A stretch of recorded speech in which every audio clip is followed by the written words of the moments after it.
श्री राधे। ओम नमो भगवते वासुदेवाय नमः। श्री गणेशाय नमः। आप सभी का हमारे YouTube चैनल में हार्दिक स्वागत है। बढ़ते हैं माघ मास महात्म्य के 23वें अध्याय की ओर। और उससे पहले हमने 22वें अध्याय में वेदयुति का बनाया भगवान का अत्यंत प्रिय स्रोत योग सागर के नाम से जो प्रसिद्ध है, अत्यंत पवित्र स्रोत है, जो भक्ति पूर्वक इसे पढ़ता है विष्णु लोक को जाता है। और अब इस अध्याय में सुनते हैं पिशाच मोक्ष की कथा।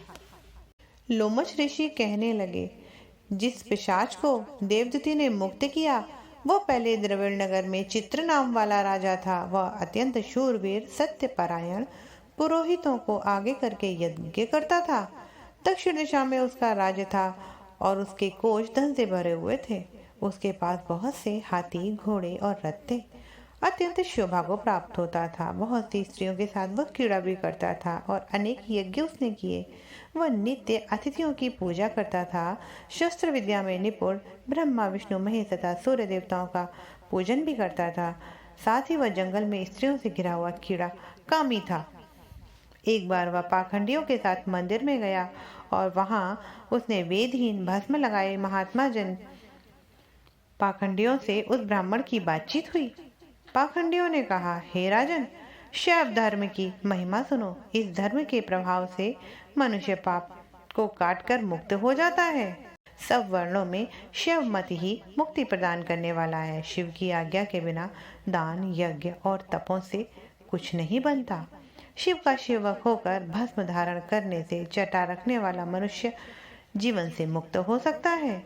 जटाधारी भस्म लेपन से मनुष्य शिव के समान हो जाता है। उसके बराबर कोई पुण्य नहीं है। जटा भस्म धारण किए हुए सभी योगी शिव के सदृश होते हैं। अंध, जड़, नपुंसक तथा मूर्ख सब जटा से ही पहचाने जाते हैं। शूद्र वर्ण के शैव भी पूजनीय हैं। विश्वामित्र क्षत्रिय तप से ब्राह्मण हो गए। वाल्मीकि चोर होकर भी उत्तम ब्राह्मण हो गए। अतएव शिव पूजन में किसी बात का विचार नहीं करना चाहिए। तब से ही ब्रह्म तत्व प्राप्त होता है, जन्म से नहीं। इस कारण शिव का दर्शन उत्तम है तथा शिव के सिवाय दूसरे देवता का पूजन न करें। शिव तपस्वी को विष्णु का त्याग करना चाहिए। विष्णु की मूर्ति पूजन नहीं करना चाहिए। विष्णु के दर्शन से शिव को द्रोह उत्पन्न होता है और शिव के द्रोह से रौरवादी नरक मिलते हैं। इस प्रकार भवसागर से पार होने के लिए भी विष्णु जी का नाम नहीं लेना चाहिए। शिव भक्त निशंस होकर जो शिव से प्रेम करता है वो कैलाश में वास करता है, इसमें कोई संदेह नहीं है। इस धर्म का पालन करने वालों का कभी नाश नहीं होता। उस पाखंडी के ऐसे वचन सुनकर राजा ने मोह में आकर उनका धर्म ग्रहण कर लिया और वैदिक धर्म को त्याग दिया। अब वह श्रुति स्मृति ब्राह्मणों की निंदा करने लगा। उसने अपने घर के अग्निहोत्र को बुझा दिया और धर्म के कार्य भी बंद कर दिए। भगवान श्री की निंदा और वैष्णवों से द्वेष रखने लगा। बोला, कहाँ है विष्णु और किसने देखा है, कहाँ रहता है? जो लोग नारायण का भजन करते थे वो उनको भी दुख देता था। पाखंडियों का मत ग्रहण करके राजा वेद, धर्म, व्रत, दान और दानियों को नहीं मानता था।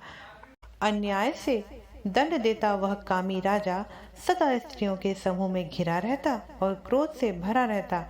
गुरु और पुरोहितों के वचनों का भी उस पर कोई असर नहीं था। पाखंडियों पर विश्वास करता हुआ उसको गांव, हाथी, घोड़े, सुवर्ण आदि देता रहता था। उन सबके कार्य करता था। भस्म धारण करता, मस्तक पर जटा रखता और जो भी कोई विष्णु का नाम ले उसे मृत्यु दंड दे देता था। यह ढिंढोरा पिटवा दिया उस राजा ने कि उसके भय से ब्राह्मण तथा वैष्णवों ने देश को छोड़ दिया। वह दूसरे देशों में चले गए। समस्त देशवासी केवल नदी के जल से जल पीते थे और जीवन जीते थे। जीविका से दुखी होकर वह किसी वृक्ष आदि को भी हाथ नहीं लगाते थे, न ही खेती बाड़ी करते थे। प्रजा अन्न के अभाव से सड़ा गला अन्न भी खा लेती थी। आचार विचार अग्नि क्रिया सभी को छोड़कर काल के रूप में वह राजा शासन कर रहा था। कुछ काल के पश्चात जब उस राजा की मृत्यु हुई और वैदिक रीति से उसकी कोई क्रिया भी नहीं की, यह यमदूतों से अनेक प्रकार के दुख उठाता रहा।